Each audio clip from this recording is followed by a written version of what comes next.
Top quality और consistent performance के लिए सिर्फ सिल्वर पंप्स। टॉप क्वालिटी और कंसिस्टेंट परफॉर्मेंस के लिए सिर्फ सिल्वर पंप्स, नाम याद रखना। ज्या पद्धती अहमदाबादमध्ये 8 आणि 9 तारखेला आपल्या पक्षाचं अधिवेशन होणार आहे, त्या पक्षाच्या ड्राफ्टिंग कमिटीच्या बैठकीसाठी आपण आलेला आहात, काय विषय असणार आहे ते कुठल्या कुठल्या असं आहे की 2 दिवस अहमदाबादला आमची राष्ट्रीय कार्यकारिणीची बैठक आहे AICCची, आणि त्यामध्ये राज्यभरातील प्रतिनिधीसुद्धा उपस्थित राहणार आहेत। मला वाटतं की त्यासाठी ड्राफ्टिंग कमिटी तयार केली। ड्राफ्टिंग कमिटीमध्ये एक मेंबर म्हणून मला AICCने संधी दिली, आणि त्यामध्ये मुळात 2 गोष्टी अत्यंत महत्त्वाच्या आहेत की आपण हे सगळं करताना ड्राफ्टिंगमध्ये एकूण राज्यामध्ये परराष्ट्र धोरण असेल, देशात अंतर्गत काय परिस्थिती आहे आणि एकूण राजकीय काय परिस्थिती, या सगळ्यावर चर्चा होणार आहे।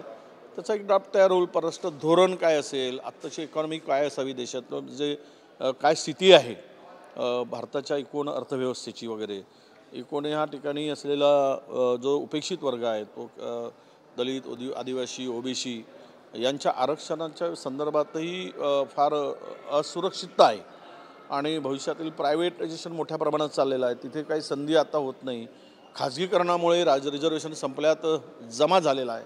या सगळ्यावर चर्चा करून तर एकदाचा फायनल ड्राफ्ट त्यामध्ये आम्ही AICCमध्ये चर्चेला देणार आहोत।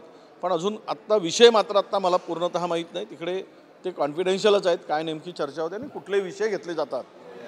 सर, एक अत्यंत महत्त्वाचा विषय आहे प्रशांत कोरटकर याला जवळपास 1 महिन्यानंतर त्याला अटक झाली, आणि साधारणतः ज्या पद्धतीनं त्याला कोल्हापुरामध्ये न्यायालयात नेताना असो किंवा त्याला अटक करताना मोठ्या संख्येनं त्याला विरोध होतोय, आज तर थेट एका वकिलाने त्याच्यावरती हल्ला केला नाही। सरकारच्या आशीर्वादानं आणि पोलिसांच्या मर्जीनुसार तो बिनबंदास्तपणे फिरत होता। बेल रिजेक्ट झाल्यानंतर तो अनेक ठिकाणी फिरला।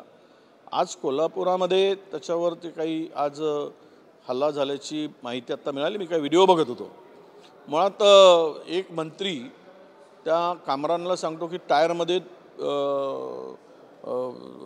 ज्यावेळेस शिंदे साहेबांच्यावर काही कमेंट्स झाले तर टायरमध्ये घालून मारलं पाहिजे, त्याला 3rd डिग्री ट्रीटमेंट दिली पाहिजे असं म्हणत होतं।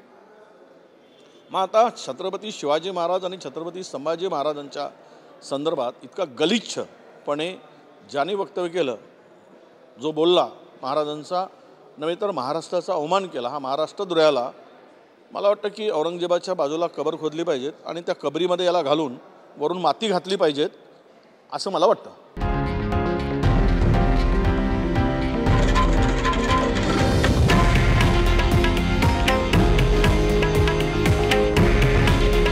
हे आहे देशातील नंबर 1 न्यूज नेटवर्क, आणि आपण पाहत आहात TV9 मराठी।